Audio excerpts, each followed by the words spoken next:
When you have the markets very extended on one side and money flows have been very strong into stocks, that sets the market up for a correction, but all you need is some type of catalyst. Well, on Friday, between that news on the virus and, of course, the options expiration, which was really the bigger issue for the markets on Friday, led to that kind of knee-jerk sell-off. Now, this morning, futures are pointing a little bit higher. My suspicion is that this reflexive rally we're going to get this morning off the 50-day moving average probably doesn't hold. Here's what you need to know before the bell.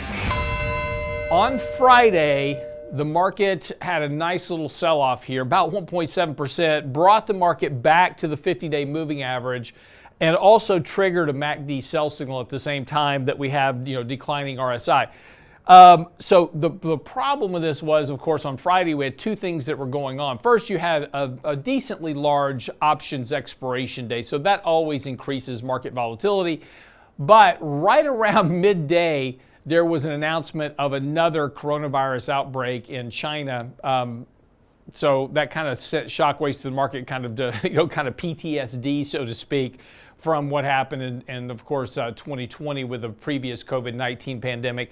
But that just led to selling in the markets. But that sell-off wasn't really surprising. We've talked about the fact that there's been a lot of retail chase into the markets as of late. Markets have been running up here, really just kind of ignoring all the news, whether it was in the inflation data, whether it was tariff risk, whatever it was like, no big deal, I'm buying stocks. And so we've just seen stocks really on a very kind of push higher, and any bad news that was coming along was simply just kind of ignored.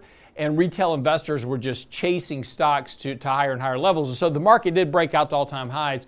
But when you have the markets very extended on one side, and again, you had a lot of chase, money flows have been very strong into stocks, that sets the market up for a correction, but all you need is some type of catalyst. Well, on Friday, between that news on the virus and, of course, the options expiration, which was really the bigger issue for the markets on Friday, led to that kind of knee-jerk sell-off. Now, this morning, futures are pointing a little bit higher, up about 26 points on the S&P, so about 0.5% on the S&P.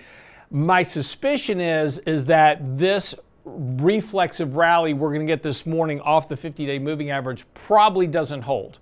And so you want to try to use this opportunity here, use this bounce back towards the 20-day moving average around 604, and of course anywhere between here and recent highs. Rebalance risk in portfolios. Maybe think about raising a little bit of cash right now with this sell signal kind of back in place and money flows very high and starting to turn lower. We're starting to see kind of the early setup here for a little bit more correctional process. Again, not talking about a major sell-off by any stretch of the imagination, but we could see a period of sloppy trading here for the next couple of weeks, a pickup in volatility, and of course that's also going to be kind of trend that we see in early March anyway. So again, just kind of a seasonally weak period of the markets right now.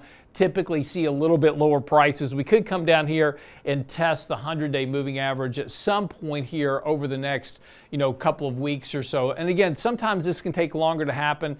We were talking about this kind of very same thing in February of last year, and it took until early April before we saw that 5% correction. So again, it can kind of be prolonged and extended here, but we're starting to get kind of this early combination of signals that suggest a little bit of a sloppy trade in here as we start to go forward. The big news this week, of course, NVIDIA reports earnings this week. That'll be a big mover for the markets. That could weigh on the markets if those earnings don't come in as expected. Got a lot of economic news out this week. So again, there's just some risk here short term. So again, just think about reducing risk, rebalancing your portfolio a bit until we kind of get through this period and get markets back into a better technical setup for the next rally. That's what you need to know before the bell this morning.